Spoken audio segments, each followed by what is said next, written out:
Hoy me levanté como de costumbre.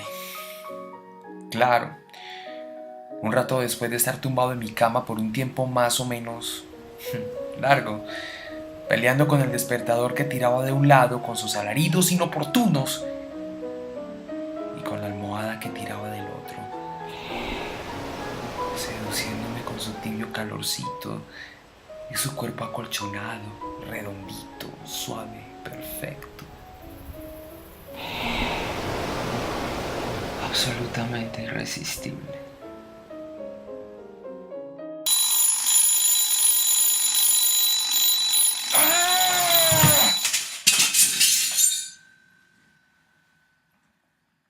Bueno, ya de pie le ofrecí mi gratitud al Creador, las últimas novedades de mi vida y también lo que ya no es tan novedoso, lo que más bien se ha vuelto rutinario en mí, pero con lo que tengo que pelear día a día. La verdad, estaba un poco aburrido. Era una mañana nueva, pero me resultaba igual que todas, nada extraordinario. Me miré al espejo y, oh, sorpresa, lo que vi fue la cara de todos los días. Estaba ojeroso como todos los días. Me sentí el aliento de todos los días y lucía revolcado como todos los días. No precisamente por el cabello desordenado, ni mucho menos, más bien por la cantidad de viajeros que transitaban veloces dentro del sitio en el que años anteriores. En fin, definitivamente era un día aburrido, nada extraordinario. Me faltaba el motor que hace brotar el brillo en los ojos y que impulsa el aliento de la determinación. Cuando no está la pasión. Claro, ese era el punto. ¿A dónde se había ido la pasión que muchas veces me inspiró? La pasión. Qué desalentador es la vida sin pasión. Es como saborear bagazo o calmar la sed con polvo. ¿A dónde se me había ido esa emoción? Ese sentimiento fuerte y recio que impulsa el entusiasmo. Tal vez será que esta ausencia es otra forma de pasión, aunque pequeña. Tal vez, porque el término hace referencia a la emoción, pero también a la acción de padecer. Claro que existe alguien que tiene toda la autoridad para hablar de padecimiento, en el más explícito y vivo sentido del término. Jesús de Nazaret. Me sentí como posiblemente se podría sentir un atleta falto de fuerzas frente a una maratón segundos antes de correrla. Qué poco sentido tiene emprender una carrera que se considera ya perdida antes de iniciarla.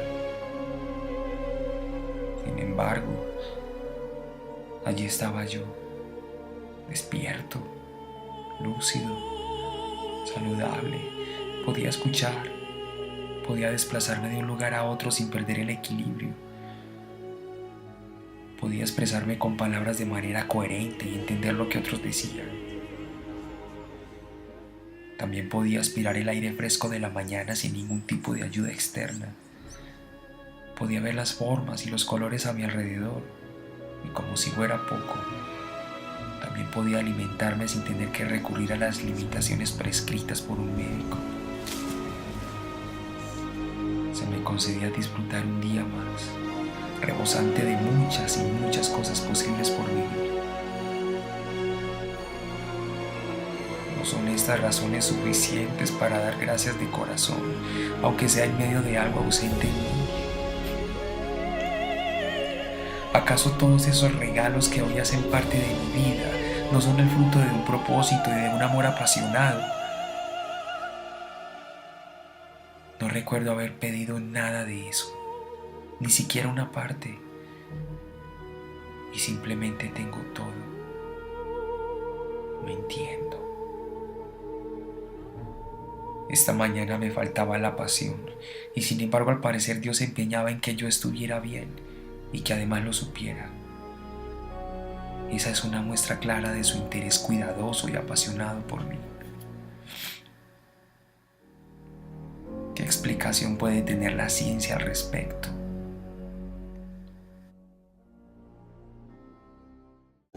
La pasión en la historia de la filosofía occidental, ya desde Aristóteles, se entendía como la afección del alma por unas condiciones exteriores. Así como en este contexto urbano llegan a nosotros sonidos desde afuera, intervienen sonidos, así se entendía la pasión. Aristóteles pensaba, sin embargo, que la pasión se podía conciliar con la razón, podía ser canalizada a través de la razón.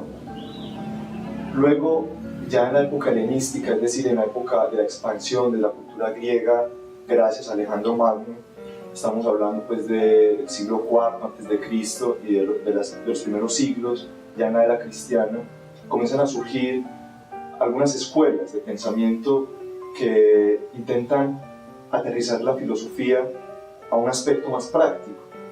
Entonces los estoicos, llamados así por la estoa, que significa la escuela, simplemente, consideraban que hay una correspondencia entre la razón humana, la facultad racional humana y la ley cósmica, el orden natural.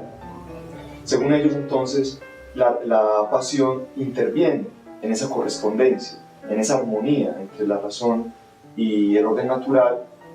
Por lo tanto, la pasión debe ser sometida a través del ejercicio racional y de unas disciplinas muy específicas. Los estoicos llegaban incluso a plantear meditaciones, llegaban a plantear ejercicios de ascetismo, o sea, de control de las emociones, de los sentimientos, de los deseos, de las sensaciones.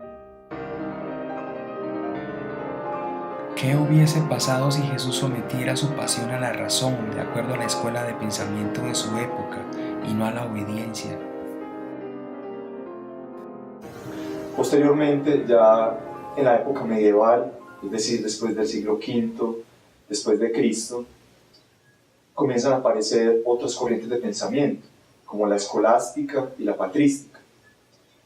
La escolástica, específicamente en su vertiente tomista, es decir, los seguidores de Santo Tomás de Aquino, planteaban algo muy similar a los estoicos. Según ellos, la pasión es una afección del alma, pero pasa ya por la razón y por la voluntad, es decir, no se contraponen con la razón y la voluntad, como sí sucedía entre los estoicos. El interés de los escolásticos al relacionar la pasión con la razón y la voluntad es precisamente atribuirle un valor moral a la pasión, es decir, poder juzgarla como buena o como mala, en una relación muy estrecha pues con los valores de la Iglesia católica pues, a la que pertenecían, a la que estaban afiliados en su momento.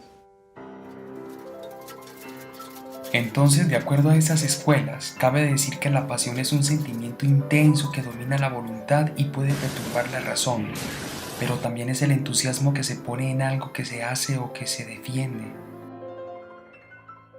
La pasión desde la psicología es una fuerte inclinación a una actividad agradable e importante que nos abarca gran parte de nuestro tiempo y por supuesto gran parte de nuestra energía. Un ejemplo, no es lo mismo decir María Isabel, la guitarrista, a decir María Isabel interpreta la guitarra. Es decir, María Isabel, la guitarrista, es lo que me autodefine, lo que me identifica. Diferente a decir María Isabel interpreta la guitarra, que es mi pasatiempo. El pasatiempo es en breves momentos del día o de la semana, pero algo que me define, que me gusta, que es agradable para mí, se convierte en algo propio, algo que me identifica, algo que es parte de mí. Esa es la pasión. En la modernidad, es decir, ya a fines finalizando la Edad Media, iniciando la época moderna, aparecen otros autores como Spinoza y como Descartes, que hablan de unas pasiones específicas. Sobre todo hacen mención al deseo, al amor, al odio, a la tristeza, a la alegría. Para estos autores modernos, la pasión se contrapone a la libertad. Es decir, entre más pasión haya, menor libertad hay. Porque Para ellos, la libertad está relacionada estrechamente con el ejercicio racional. Spinoza planteaba, por ejemplo, que todo el tiempo como seres humanos, como hombres, estamos siendo intervenidos por causas exteriores, como decíamos inicialmente. Somos una consecuencia de muchas causas, de personas, de fenómenos naturales y de otras causas que ni siquiera sospechamos, que ni siquiera advertimos. De esa manera, entonces, para Spinoza hay que ser conscientes de esas causas que nos determinan para aumentar nuestra posibilidad de actuar. Ahora vamos a hablar de tres autores básicamente que nos pueden fundamentar un poco el término de la pasión. Tenemos a Anders Ericsson. Él dice que la construcción de experiencias a través de la práctica intencionada nos ayuda a fortalecer aquello que tenemos como pasión. Es decir, una práctica intencionada es aquello de lo que yo soy consciente. Y al hablar de práctica, además de que sea consciente, sea algo repetitivo y continuo. Esto incluso nos posibilita que nos ayude a ir mirando las dificultades, los defectos o aquello que hay que mejorar y por lo cual se hace una construcción de experiencias. También tenemos a Robert Ballarat, uno de los que actualmente le están dando profundidad a la psicología positiva. Incluso ustedes lo pueden buscar en Google académico y ahí van a encontrar varios términos, varias posturas, incluyendo la pasión. Hay otro término que va muy de la mano o es muy práctico para darle fuerza fuerza a la pasión y es la motivación, ¿sí? Que es aquello que nos impulsa. ¿Y cómo faltar? Pues Freud, que es el padre de la psicología.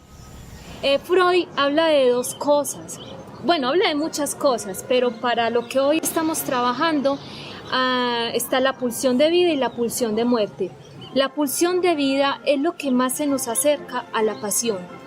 La pulsión de vida es aquello que florece, lo que la vida misma significa, lo que le da sentido. Entonces, la pasión es eso, motor, motivación, fuerza, felicidad, y esa es la pasión, y esa es la pulsión de vida.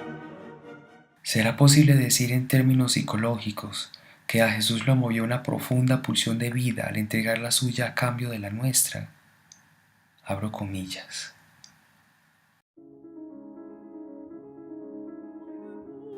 El que cree en mí es como si comiera pan del cielo y nunca estará separado de Dios. Yo he bajado del cielo y puedo hacer que todos tengan vida eterna. Yo moriré para dar esa vida a los que creen en mí. Por eso les digo que mi cuerpo es ese pan que da vida. El que lo coma tendrá vida eterna. Cierro comillas. Se tiene que tener mucha pasión para llevar a cabo semejante misión. Esto me muestra la manera como Dios nos ve con toda y su grandeza. Dios es absolutamente apasionado.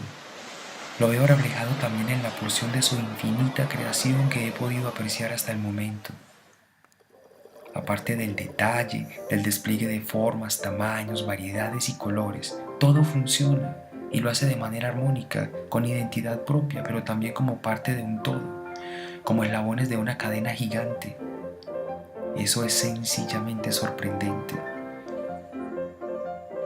Ahora no solo tengo motivos suficientes para dar gracias a Dios de corazón por los regalos maravillosos con los que cuento. El hecho de que me permita contemplar y maravillarme con las claras expresiones de su naturaleza apasionada en todo lo que crea y en todo lo que hace, es otro motivo de gratitud. Sin necesidad de exhaustivos argumentos, puedo darme cuenta de que la fuente de la pasión reside en él y que además es perfecta.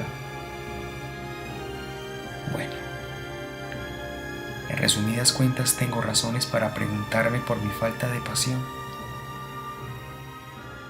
La potencia de actuar para Spinoza es entonces una posibilidad de ser felices también. Entre más actuemos, más felices podemos ser. Otra vez abro comillas.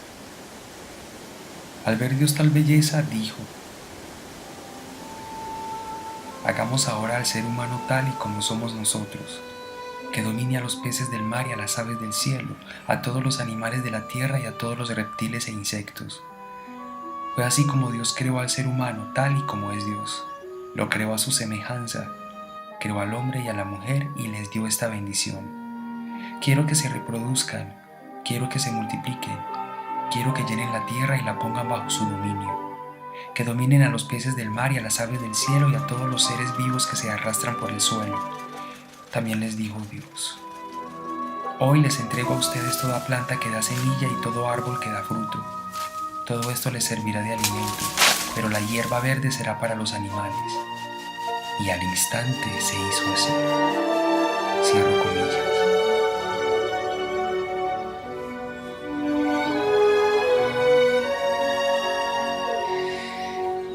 Entonces sí tengo argumentos para preguntarme por mi falta de pasión.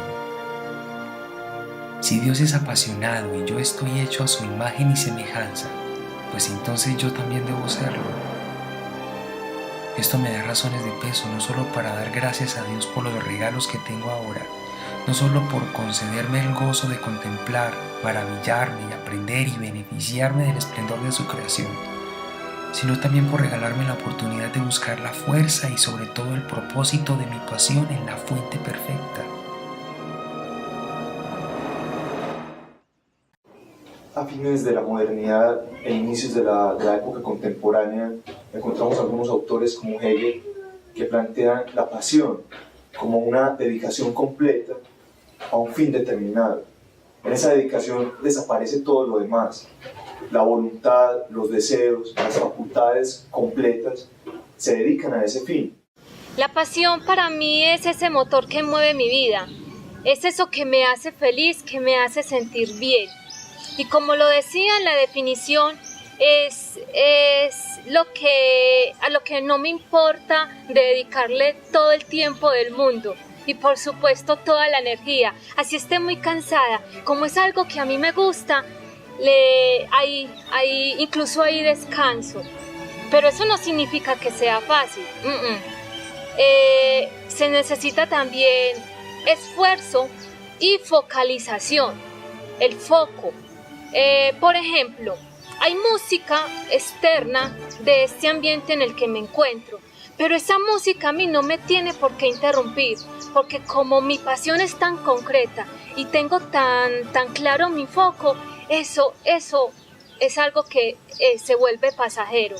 Entonces, ¿qué quiero decir con esto? Que la pasión para mí es tan clara y es tan agradable que los ambientes, la música, el ruido externo no me debe interferir para aquello que tengo como meta.